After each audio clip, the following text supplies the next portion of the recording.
ఐకమత్యం అంటే మనం తుమ్మెద మీద రాయి విసిరితే తుమ్మెద పారిపోతుంది. అదే తేనె తుట్టె మీద విసిరితే మనమే పారిపోవాలి. ఇద్దరూ కొట్టుకుంటే ఒక్కరే గెలుస్తారు. రాజీ పడితే ఇద్దరూ గెలుస్తారు. మెట్టల విలువ వేలలో కానీ వేసేది కాళ్ళకి. కుంకుమ విలువ రూపాయలలో కానీ పెట్టుకునేది నుదుటిపైన. విలువ ముఖ్యము కాదు, ఎక్కడ పెట్టుకుంటామనేది ముఖ్యము.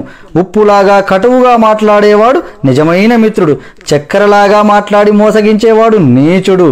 ఉప్పులో ఎప్పుడూ పురుగులు పడ్డ దాఖలాలు లేవు. తీపిలో పురుగులు పడని రోజూ లేదు. ఏడుస్తూ ఈ లోకంలో అడుగెడతావు, ఏడిపిస్తూ ఈ లోకాన్ని వదిలి వెళ్ళిపోతావు.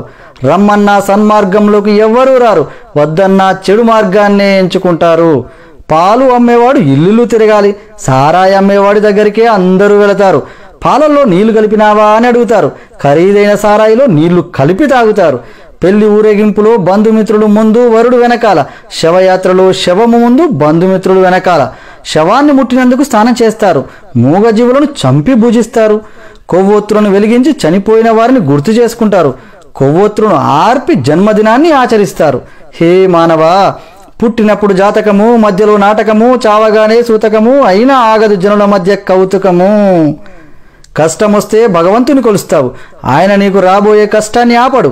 నిత్యం స్మరిస్తే కొండంత కష్టాన్ని గోరంత చేసి సులువుగా దాటే శక్తి నీకిస్తాడు. కష్టాలు కుంభవృష్టిలా నిన్ను ముంచేస్తే నీకు గొడుగు పట్టి కాపాడతాడు, గుర్తుంచుకో. కొబ్బరి చెట్టు పెరిగే కొద్దీ పాత మట్టలు రాలిపోతాయి. జ్ఞానం కలిగే కొద్దీ తన పర భేదాలు తొలగిపోతాయి. పుండు మానితే పొలుసు అదే పోతుంది. పుండు మానకుండానే పొలుసు పీకేస్తే పుండు తీవ్రమై రక్తం కారుతుంది. జ్ఞానసిద్ధి అంచెలంచెలుగా కలగాలి, ఆత్రపడితే లాభం లేదు.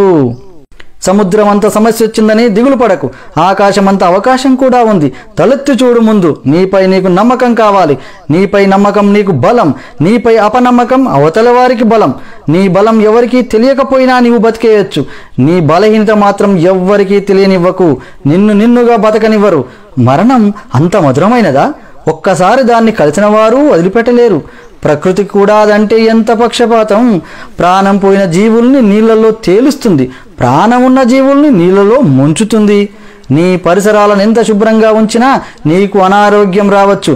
బుద్ధి అనే ఆసుపత్రిలో ఆలోచనలు అనే వైద్యుడు నీ రోగాలను తగ్గించగలడు. వాటిని ఆరోగ్యంగా ఉంచుకో. వెంటరాని ఇంటిని, ఒంటిని రోజు కడుగుతావు. నీ వెంట వచ్చే మనసును ఎప్పుడు కడుగుతావు? నిజాయితీ పరులు సింహం లాంటి వాళ్ళు. సింహం కూర్చోటానికి సింహాసనం ఎందుకు? అదెక్కడ కూర్చుంటే అదే సింహాసనం. నిజమైన నిజాయితీ పరులకు గుంపు అక్కర్లేదు. పండు తింటే అరిగిపోతుంది, తినకపోతే ఎండిపోతుంది. జీవితం నువ్వు ఖుషిగా గడిపినా, భయపడుతూ గడిపినా కరిగిపోతుంది. వచ్చే జన్మలో నువ్వెవరో, ఎక్కడ, ఎలా పుడతావో, అసలు జన్మ ఉందో లేదో తెలీదు. నువ్వు నా వాళ్ళు అనుకుంటుంటే వాళ్ళు తర్వాత వాళ్ళ కోసమే బతుకుతారు. నీకంటూ ఎవరు ఉండరు, ఏమీ మిగలదు. అర్థం చేసుకుంటే పుట్టిన దగ్గర నుంచి పోయేందుకే మన ప్రయాణం. ఈ మాత్రం దానికి పుట్టడం ఎందుకో తెలియదు. తెలుసుకోవటంలోనే ఉంది కిటికంతా. అందుకే ఈ జీవితం అంతా. మరణం దగ్గర పడితేనే మహాసత్యాలు బోధపడతాయి. పని చేయడానికి పని మనిషి దొరుకుతుంది, వంట చేయడానికి వంట వాళ్ళు దొరుకుతారు. రోగం వస్తే నీ బదులు భరించడానికి ఎవరూ దొరకరు. వస్తువు పోతే దొరకచ్చు, జీవితం పోతే మళ్ళీ దొరకదు. తెరపడే రోజు ఏం తెలిసినా ప్రయోజనం ఏంటి? పక్కనెంత మంది ఉన్నా, ఎంత సంపద ఉన్నా ఏంటి? 40 లక్షల కారైనా, 4000 సైకిల్ అయినా రోడ్డు ఒకటే. 10 అంతస్తుల మేడైనా, పూరి గుడిసైనా వదిలేసే పోవాలి. రైల్ జనరల్ బోగిలో వెళ్ళినా, ఫస్ట్ క్లాస్లో ప్రయాణించినా స్టేషన్ రాగానే ఒకేసారి దిగిపోతారు. కళ్ళతో ఈ జగత్తును చూస్తే కనిపించేవి కేవలం దృశ్యాలే. హృదయంతో చూడగలిగితే జగత్తంతా సుందరమే. మానవులుగా బతకడం కాదు, మానవత్వంతో బతకాలి. సర్వే జనా సుఖినో భవంతు.